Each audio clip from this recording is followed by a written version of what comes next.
Bienvenidos al canal Cosas de la Historia. Soy el profesor Kang y vamos a hablar de unos hechos acaecidos en Irlanda, más concretamente en Dublín, en el año 1920, donde el ejército británico masacró a irlandeses que estaban viendo un partido de fútbol. Como siempre, acordaros de suscribiros al canal, compartirlo, darme me gusta y todo esto. Venga, os dejo con el vídeo. El 21 de noviembre de 1920 tuvo lugar el que ha pasado a la historia como el Bloody Sunday o Domingo Sangriento, uno de los tres que han recibido su nombre a lo largo del siglo XX. El de 1920 tiene sus orígenes en la Guerra Irlandesa de Independencia, acaecida entre los años 1919 y 1921, tras la declaración de independencia de la República de Irlanda y la fundación de su Parlamento. Con la firme intención de acabar con el separatismo irlandés, la policía británica, sus organizaciones auxiliares y el ejército se vieron abocados a una guerra de guerrillas contra el ejército republicano irlandés, que acabaría desembocando en una matanza. El domingo 21 de noviembre de 1920 marcaría un antes y un después en la guerra que estaban liderando las fuerzas británicas y el ejército republicano irlandés, desde enero de 1919. El conflicto subió una creciente escalada tras la muerte en la prisión de Dresden del alcalde de Cork y simpatizante del Sinn Féin, acusado de sedición. Como respuesta a las numerosas protestas violentas que se estaban sucediendo en el país, el gobierno británico respondió creando sus fuerzas propias paramilitares. Estaban compuestas por los Black and Tans, nombre que surgió por la mezcla del color negro y caqui de los uniformes que llevaban sus miembros, y por la Auxiliary División Auxiliar, cuyos integrantes eran conocidos como AUSES. El día en cuestión comenzó con la orden del ministro irlandés de Finanzas y líder del ejército republicano irlandés, Michael Collins, de ejecutar a todos los miembros de la conocida como Pandilla del Cairo.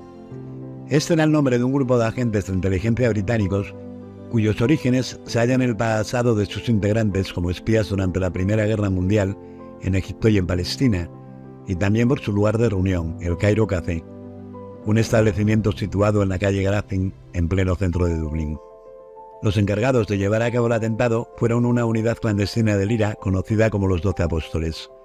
Tras una exhaustiva tarea para descubrir la identidad de los espías británicos, el 21 de noviembre de 1920, los 12 Apóstoles ejecutaron a 11 de los 16 miembros de la organización. La noticia enfureció a las fuerzas británicas, que aquel mismo día dispusieron un operativo de represalia para castigar aquel acto. Desde ese mismo momento, los rumores sobre una más que posible venganza por parte de los británicos empezaron a circular por toda la ciudad. Aquel día iba a celebrarse un partido de fútbol que debía enfrentar a los equipos del Dublín y del Tottenham en el estadio de Croke Park, cuyo inicio estaba previsto a las 3 menos cuarto de la tarde, pero debido a algunos problemas de tráfico, el choque tuvo que retrasarse.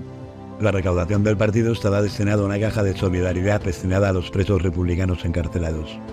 Uno de los involucrados en la matanza que se desató a continuación recordaría más tarde que los encargados de orquestarla lanzaron una moneda al aire para decidirse a acudir al estadio de Croke Park y masacraban a los asistentes del partido, o bien se dirigían a la calle Sackville, una de las principales vías comerciales de Dublín, para provocar allí diversos altercados.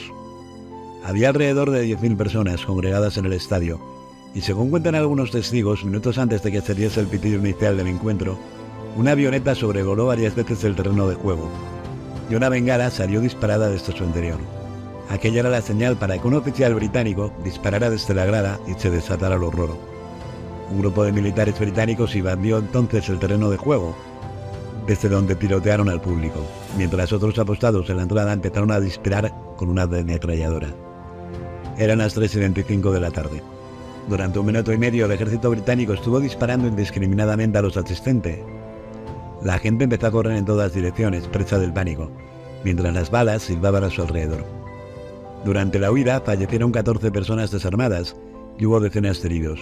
Entre los muertos se encontraba el jugador del Tapperell, Michael Hogan, un militante del IRA. Aunque la actuación policial tenía todos los visos de ser un acto de castigo indiscriminado, las fuerzas británicas posteriormente se excusaron argumentando que en realidad solo pretendían anunciar por megafonía el desalojo del campo, ya que tenía argumentos sólidos para pensar que entre el público se habían infiltrado algunos miembros del IRA, que eran los culpables del atentado contra el Cairo Gang. Pero aquello no acabaría allí.